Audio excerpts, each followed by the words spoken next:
Hello guys, good day po. Ito na pala yung binigay ng mga kandidato guys, oh.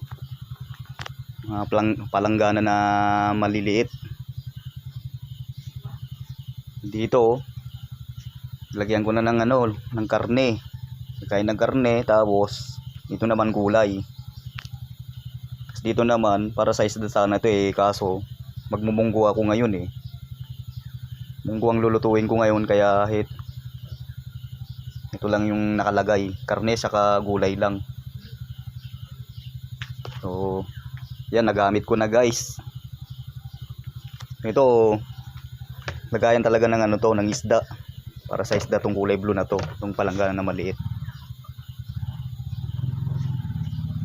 Mas mamaya kukuha ako ng doon, dahon-dahon ng ampalaya sa may kalamansi. Ayun. So guys, dito na lang magtatapos ang video. Bye!